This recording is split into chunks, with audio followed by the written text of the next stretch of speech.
mengenai operasi himpunan ya. Kalau tadi pendefinisian himpunan, nah kalau di depan tadi hubungan antar himpunan, yaitu ada himpunan bagian, ada himpunan bagian sejati, ada himpunan yang sama. Nah, ini yang berikutnya adalah tentang operasi himpunan. Nah, operasi himpunan juga sudah kalian pelajari. Ya, operasi himpunan yang disebutkan di sini adalah operasi biner. Jadi melibatkan dua buah himpunan ya. Nah, sebenarnya operasi himpunan ini dia itu didasarkan, ya ini bukan didasarkan pada arti atau maksud dari tiga kata ini, yaitu kata atau, kata dan kata tidak. Ya, mungkin kalian sudah tergambar. Ya, atau ini akan mewakili suatu operasi himpunan yang kita sebut sebagai operasi gabungan atau union. Ya, kalau kita punya himpunan A dan B, gabungan himpunan A dan B dilambangkan dengan union. Ya, definisinya X di mana X anggota A atau ya kata-katanya atau X anggota B. Itu adalah gabungan. Yang kedua, irisan ya. Himpunan A dan B adalah A irisan B. Nah, kita ingat kembali simbol ini dan ingat definisinya kalau kita ketemu A irisan B, definisinya X di mana X anggota A dan X anggota B. Ya, irisan kata kuncinya adalah dan. Gabungan kata kuncinya adalah atau. Oke, lalu yang tidak bagi siapa? Komplement relatif B terhadap A. Ya. Apa itu ya? Sebenarnya pada PDM kalian mengenal dengan istilah yang lain ya. Tapi kita bisa kenali dari definisinya di sini ya. Komplement B terhadap A, jadi bacanya dari belakang ya. Komplement relatif B terhadap A ya didefinisikan dengan X di mana X anggota A dan X bukan atau tidak memuat B. Ya, jadi di sini kata tidaknya.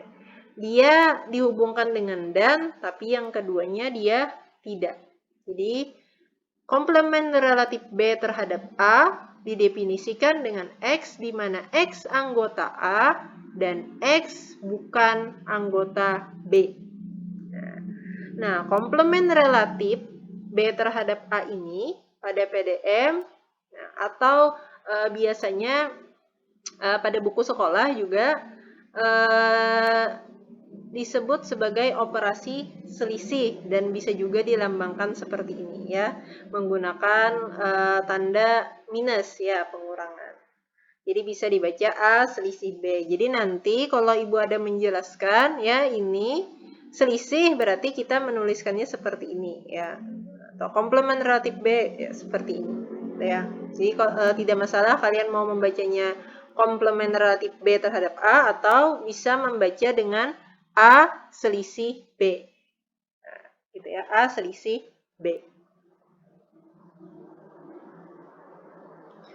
Nah, terkait dengan operasi himpunan ya, kalau tadi berdasarkan definisi, nah kalau dengan diagram Venn ya, untuk memudahkan visualisasi seperti ini. Misalnya ada himpunan A, himpunan B, maka anggota dari himpunan A gabungan B itu adalah semuanya.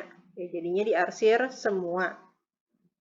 Terus kalau ada himpunan A, himpunan B, anggota irisannya berarti adalah yang ya beririsan ya. Yang dia merupakan anggota A, yang dia merupakan anggota B. Ya. Lalu selisih tadi A selisih B berarti yang dia itu anggota A tapi bukan anggota B. Yang dia itu anggota A bukan anggota B. Jadi yang cukup yang A saja. Ya, yang dia anggota sama-sama tidak masuk. Yang cuma A saja. Itu adalah yang selisih. Ini representasi ya pada diagram Venn. Ini juga sudah kalian pelajari.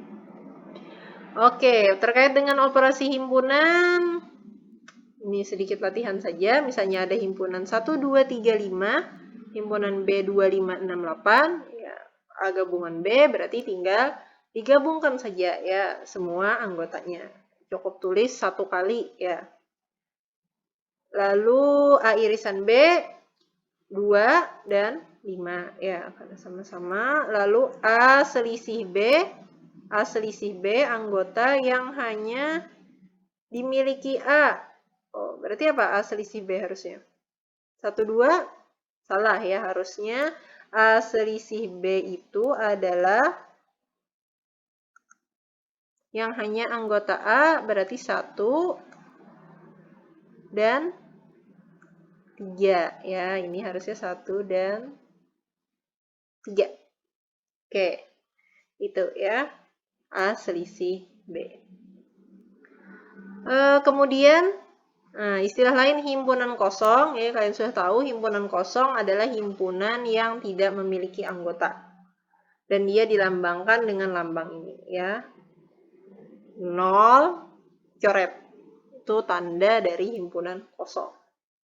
Nah, himpunan kosong hubungannya dengan operasi himpunan adalah ketika dua buah himpunan, kalau dia itu beririsan dan irisannya itu adalah himpunan kosong, tidak ada irisannya gitu ya bahasa sederhananya, maka dikatakan bahwa dua buah himpunan itu saling lepas.